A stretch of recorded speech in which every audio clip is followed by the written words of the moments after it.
When the day of Pentecost came, they were all together in one place. Suddenly, a sound like the blowing of a violent wind came from heaven and filled the whole house where they were sitting. They saw what seemed to be tongues of fire that separated and came to rest on each of them. All of them were filled with the Holy Spirit and began to speak in other tongues as the Spirit enabled them. We hear them declaring the wonders of God in our own tongues. Amazed and perplexed, they asked one another, "What does this mean?"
gifts that from the Spirit flow. I think that like race in America is it started as being very complicated, and it's continued to be complicated. I mean, the best we can do is try to just, be good to one another. I mean, in my opinion, it's as basic as that, Just be as good as you can to one another and, treat people equally. I mean, personally, I don't think that's too much to ask.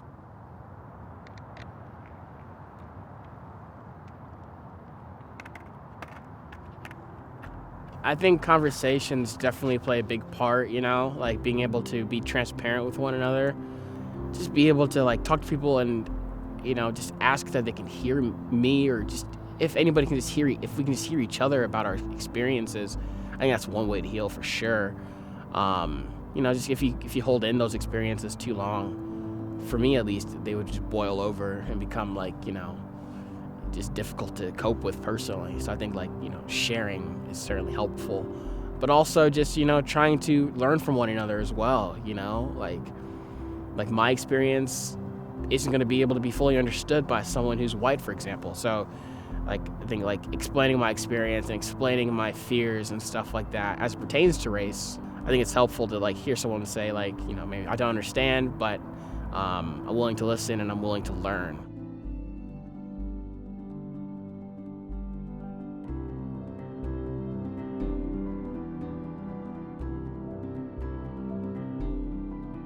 Even though I was born in the South, I left at an early age. I was just a baby. So I had no clue to the reality of what was happening to some people, even though they were right next door. But when I saw, like many other people saw, what was really happening there, and that was by way of media, I had to deal with a lot of emotion. Since then, I find that these same emotions always arise when especially they affect my race, could possibly affect my children. It causes me to think differently than many others.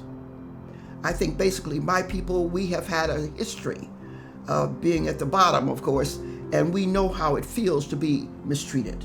We know how it feels to be treated unfairly. So in my mind, it should always keep us conscious of how we treat others.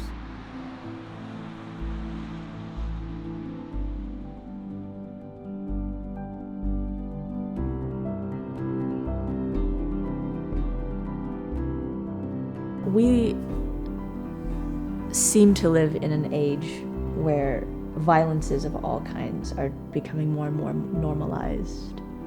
Both slow violences and fast violence, as fast as a bullet from a gun, and as slow as redlining and Jim Crow and microaggressions. And the lamentation that has been on my mind and heart for some time now has been, all right, Jesus, you also died at the hands of the state. It was perfectly legal how you died at the time. Crucifixion being enacted by the Roman Empire. And you intended to die. You set your face like a flint towards Jerusalem, and you knew that crucifixion was at the end of that road, and your body was riddled with holes as you died as well. But what's the point of Breonna Taylor's death, or what's the point of George Floyd's death if they're not the last ones? And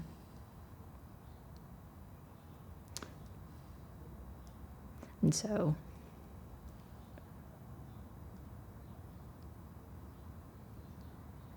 I don't have an answer for that.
all the matter that is going to matter, whether it be music, sound, and or vibration, all of these things come together much like this movement is supposed to represent God as this very omnipresent creator of all things. And it's our responsibility to use creation in ways that have meaning, in ways that enhance each other, our community, our art, and the things that we feel we've been called to do.